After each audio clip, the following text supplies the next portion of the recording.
Because of his seniority among the church's apostles, Ezra Taft Benson was in line to succeed Spencer W. Kimball as president of the Church of Jesus Christ of Latter-day Saints. President Kimball died November 5th, 1985, and in that moment, Ezra Taft Benson became the prophet leader of nearly 6 million Mormons throughout the world. This is a day I have not anticipated. My wife Laura and I have prayed continually that President Kimball's days would be prolonged on this earth and another miracle performed on his behalf. Now that the Lord has spoken, we will do our best under his guiding direction to move the work forward in the earth.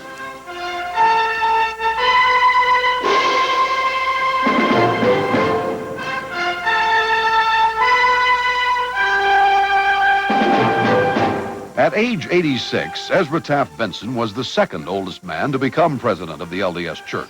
Still, his schedule belied his age. Nice to see you. Oh, for the glasses.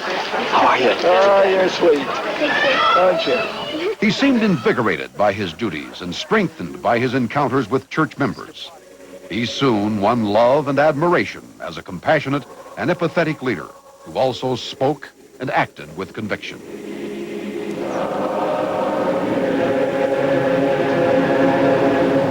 And we will meet again. His presidency capped a lifetime of service as a family man, a religious leader, and a patriot.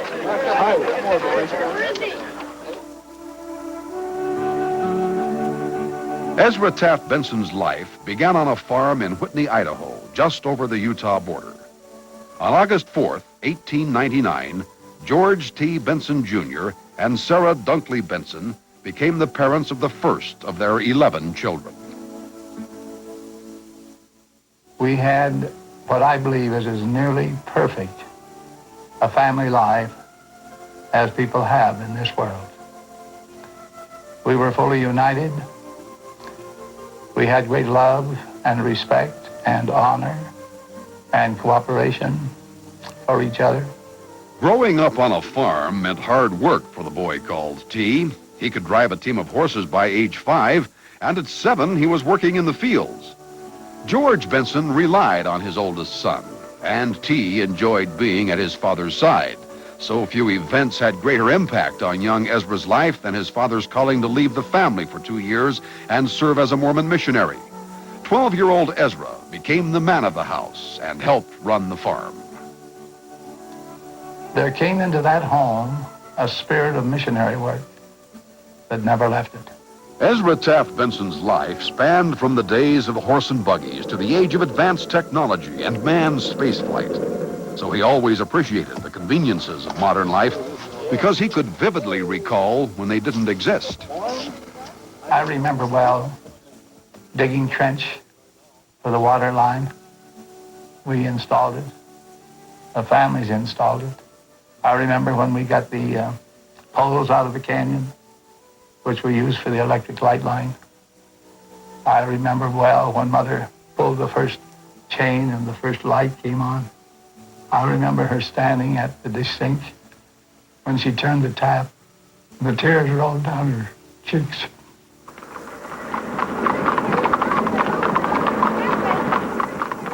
It was a very progressive community and a good place to live. A good place to rear a family. So it was a very happy boyhood.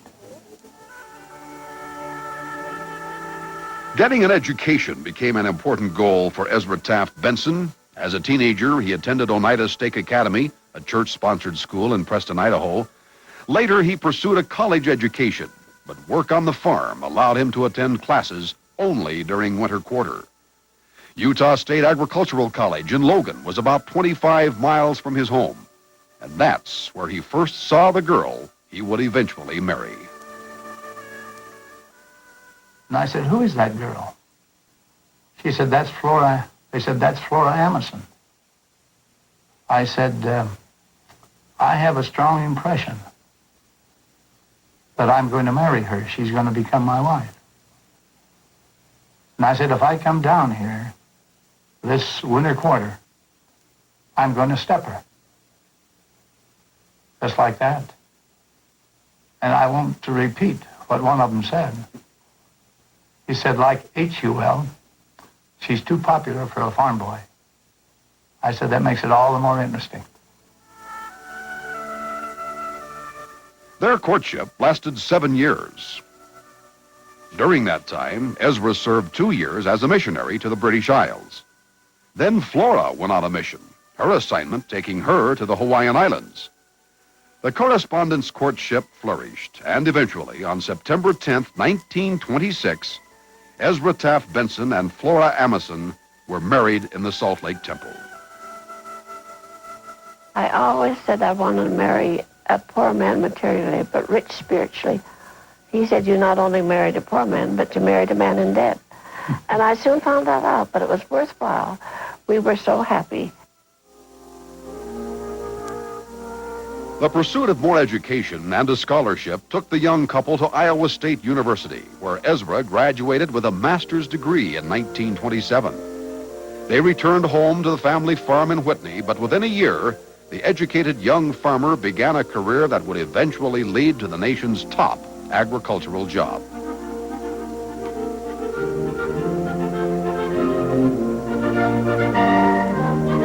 Meantime, he began his lifelong association with the Boy Scouts of America. The local scout troop needed a leader, and Ezra Taft Benson was the man for the job. They were a great group, 24 of them. I was a scoutmaster who never had scouting. We got our handbooks the same time. And you know what the scoutmaster had to do? He had to stay up nights to keep ahead of them.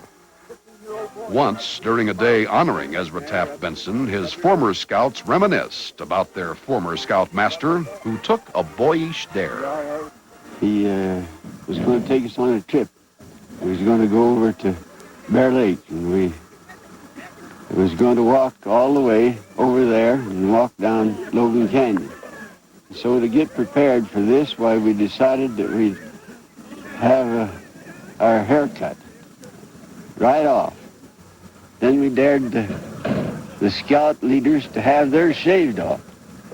And so they took the dare, and they went up to the scoutmaster's brother, who was a barber at that time in Preston, and he said that if they wanted it shaved off, he'd shave it off free of charge for them.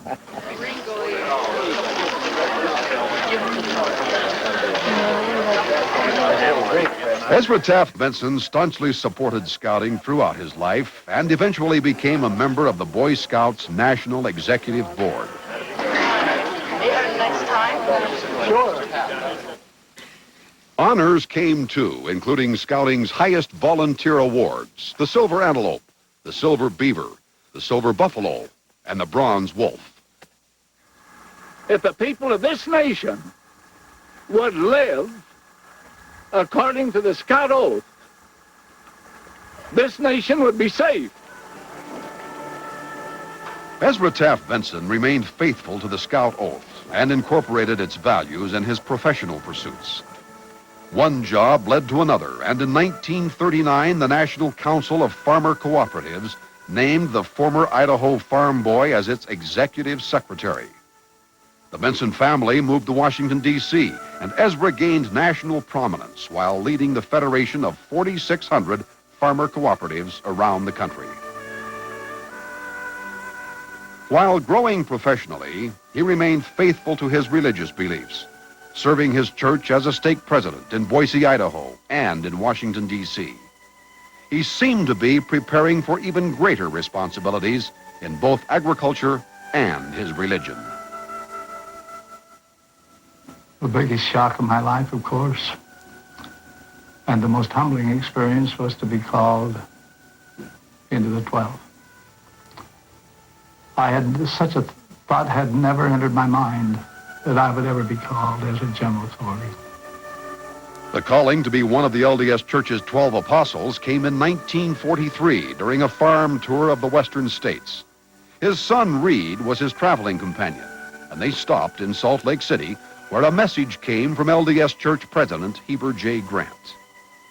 President Grant asked him if he would come up to his summer cabin, and which he did. I was outside kind of waiting, and inside my father was being asked to be a member of the Quorum of the 12. He's lying on the bed and asked me to pull a chair up close to him, which I did. He took both my hands in his. Says, Brother Benson, with all my heart, I congratulate you. You have been called as the youngest apostle in the church. And I don't know that we said much more. I cried and he cried. And the Spirit was there. As I had never felt it before in my life.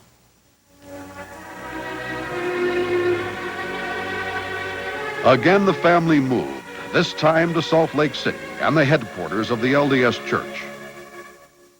But as an apostle, Elder Benson spent little time at home. His responsibilities meant almost constant travel as he fulfilled the duties of his office. One of the new apostles' first major assignments came at the end of World War II. Elder Benson went to Europe to contact Mormons who had been caught in that strife. He and a companion spent a sobering year giving spiritual and physical aid to victims of that devastating war.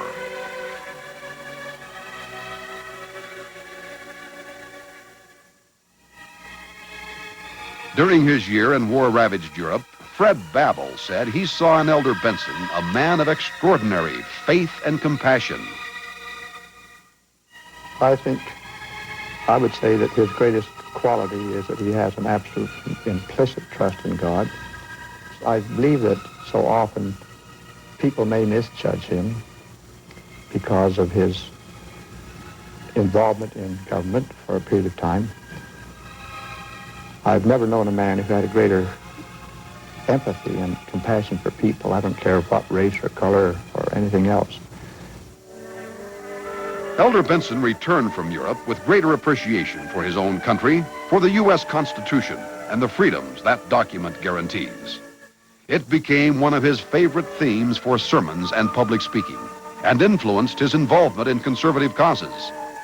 He crisscrossed the country preaching both religion and politics and gained stature as a staunch defender of the Constitution. He did not speak to entertain, but to inform and to warn. His candor won him much support, but it also drew sharp criticism from those with different views. Controversy would follow Ezra Taft Benson for the rest of his days.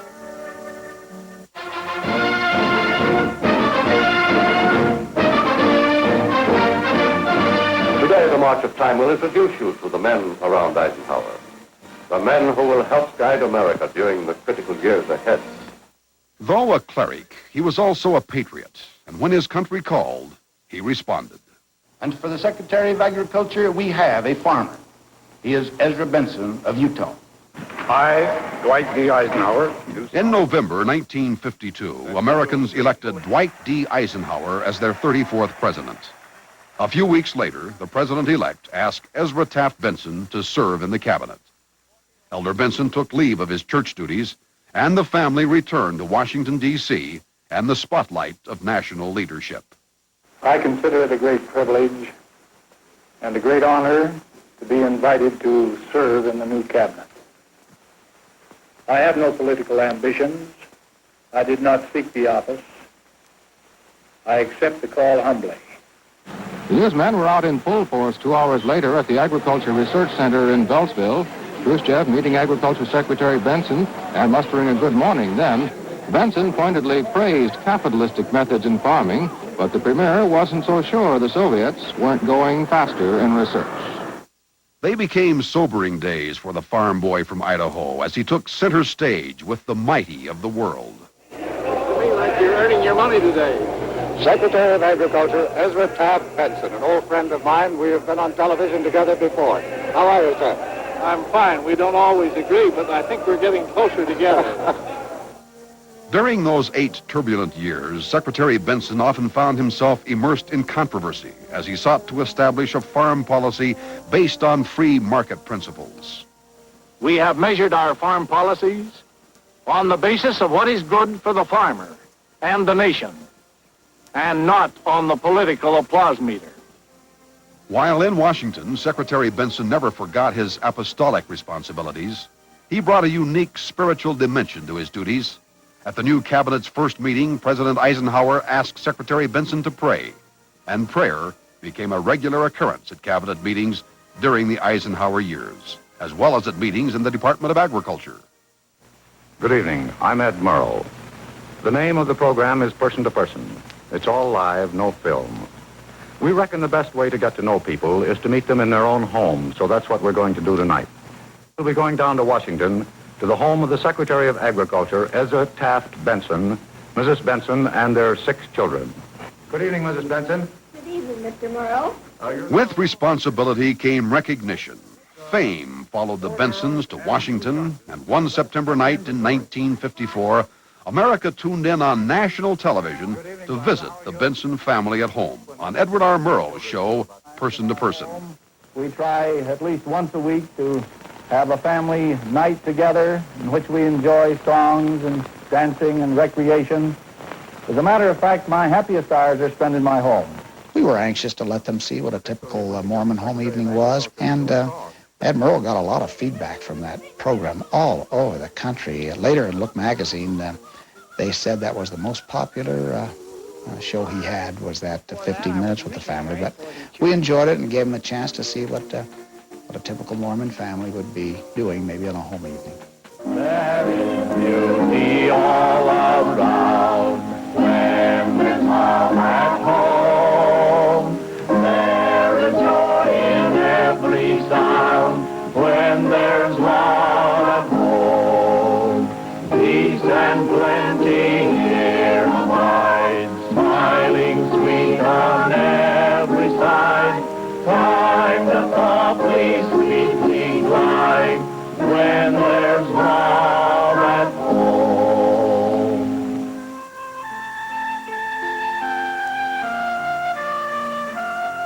Their family has always been a Benson priority.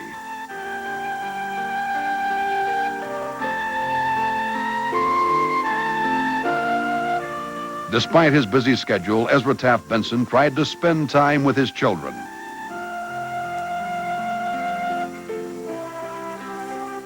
I remember the press was kind of surprised because one night the ward MIA had a scavenger hunt going on. I think it was a fathers and daughters. And there was he and Bonnie, my sister Bonnie, knocking on doors asking for last year's calendar or an old sock. And some people were kind of surprised to see a cabinet member out doing that. The Washington years ended with John Kennedy's election and the Bensons returned to Utah and to full-time work in the church. But praise for his public service continued. And in time, Secretary Benson received no fewer than 11 honorary degrees. He became a champion of conservative causes and spoke frequently at political rallies on anti-communist, anti-socialist themes. He viewed America as a land of destiny and preached that only by returning to spiritual values would Americans preserve freedom. Not everyone agreed with Elder Benson's strong political views, and he continued to find himself at the center of controversy. Even some Mormons questioned why a religious leader was addressing topics they considered strictly political. He made no apologies. And I love the Constitution, and I love America. I love the Stars and Stripes. I'm grateful to be a citizen. I hardly ever go abroad and return home, but I don't thank the Lord for this country. The former Agriculture Secretary continued to attract national attention for his political views throughout the 60s. And in 1965, a serious grassroots attempt got started to get Elder Benson to run for President of the United States in 1968 on a ticket with South Carolina Senator Strom Thurmond. Elder Benson neither encouraged nor discouraged that movement for an independent candidacy, but eventually public support dwindled as Richard Nixon became the Republican frontrunner in the 1968 campaign. Soon thereafter, Alabama Governor George Wallace asked Elder Benson to be his running mate on the American Independent Party ticket. But after counseling with LDS Church President David O. McKay, Elder Benson turned down Wallace.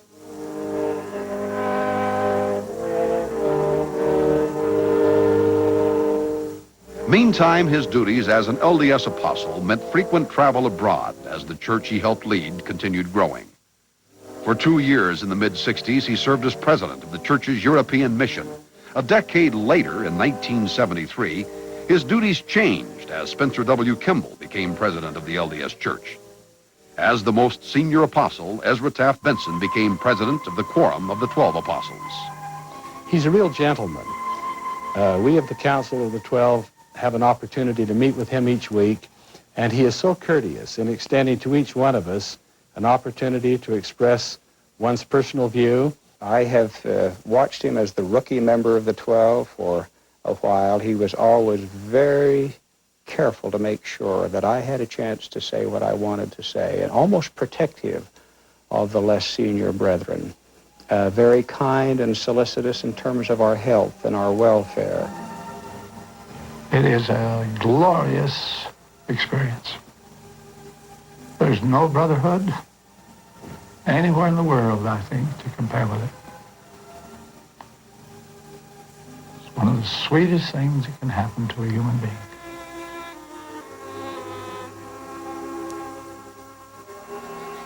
President Benson guided the apostles for nearly 12 years during a period of unparalleled growth and change in church programs. But the greatest challenge came in November 1985, when the burden of leading the 6 million member church fell upon Ezra Taft Benson. On November 10, 1985, following President Kimball's death, the apostles met in the Salt Lake Temple to ordain and set apart Ezra Taft Benson as the 13th president of the Church of Jesus Christ of Latter-day Saints. A day later, he announced his counselors, President Gordon B. Hinckley and President Thomas S. Monson. My heart has been filled with an overwhelming love and compassion for all members of the church and our Heavenly Father's children everywhere. It is proposed that we sustain Ezra Taft Benson. Though officially the president, it would be another 5 months before the church met in general conference to formally sustain its new prophet. As he stood at the podium of the Salt Lake Tabernacle, he asked for unity. If there be any divisions among us,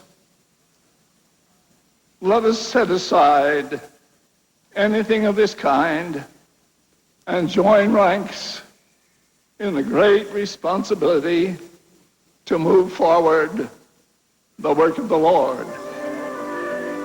It soon became clear that the Benson years would be a time of reaffirming basic Mormon beliefs. As part of that, wherever President Benson went, he emphasized the importance of the Book of Mormon. And so I speak to you today regarding the Book of Mormon. I love it. I have borne witness to it. I know it's true. The Book of Mormon has not been, nor is it yet, the center of our personal study, family teaching, preaching, and missionary work. Of this we must repent. The Book of Mormon is the great standard we are to use. It shows that Joseph Smith was a prophet. Good morning. That's my daughter Sarah. My wife Sarah. That's my mother's name. Whenever he could, President Benson took his message directly to the people. But his age and health, coupled with concern for his safety in a turbulent world, kept him from going everywhere he wanted. Still, satellites transmitted his message around the world as he taught and admonished Mormons to obey the commandments. Happy birthday. Oh, you sweetheart.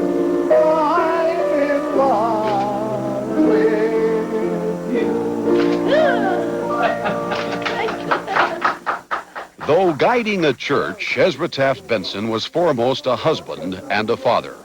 His wife was almost always with him.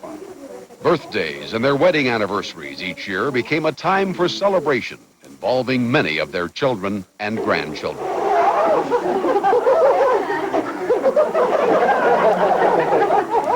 His children are scattered around the country, yet often he found ways to be with them in airports or while on official church duties near their homes.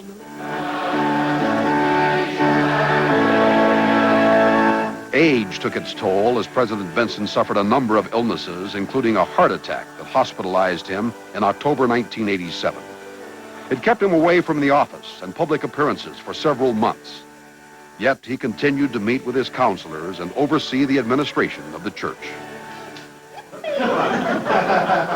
As he regained his strength, he returned to the office, always invigorated, it seemed, by the work he loved and the outpouring of affection he felt from Mormons throughout the world. My beloved saints, I am now entering my 90th year. I am getting older and less vigorous, and I am so grateful for your prayers and the support of my younger brethren. God be with you till we meet again. Though he mingled with presidents and kings and once held a powerful position in American government, and though millions revered him as a prophet of God, he never forgot his humble beginnings on that farm in Idaho. As a cabinet member, he may have helped shape the course of American agricultural history. And as a religious leader, his words may have pricked the world's conscience. But through it all, he could frequently be heard saying, "This is too good for a farm boy."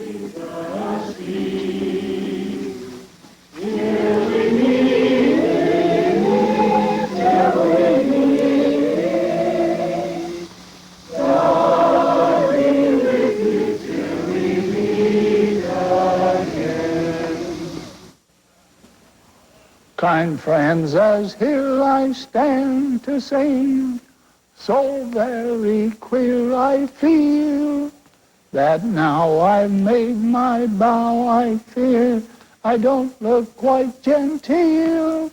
But never mind, for I'm a boy that's always full of joy, a rough and ready sort of chap, an honest Mormon boy. A Mormon boy, a Mormon boy, I am a Mormon boy. I might be envied by a king, for I am a Mormon boy. I love you. Before you choose a shop to paint your car, ask a few questions. What about their work? Can they deliver a factory finish for only $199? Or is it just another repaint? When it's time to paint your car, make it easy, make it right, make it Mako. Ready to build a new home? Come to Utah Home 94. Walk, talk, and shop your new home all at one stop. See 11 decorated models with all the latest designs. Talk to Utah's top builders and suppliers. Shop for financing, building lots, plans, products, and ideas all at one stop. Pheasant Brook Estates, 12970 South, 300 East Draper. Watch for discount coupons in the mail, the newspaper at Smith's and McDonald's. 1 week only, Utah Home 94. Now open. Promised Valley Playhouse presents Celebrating the Light. This wonderfully entertaining musical production runs June 23rd through September 3rd. Brilliant new costumes and choreography, plus 2 sparkling new songs by Michael McLean, all add up to be a production to remember. Plan to see the all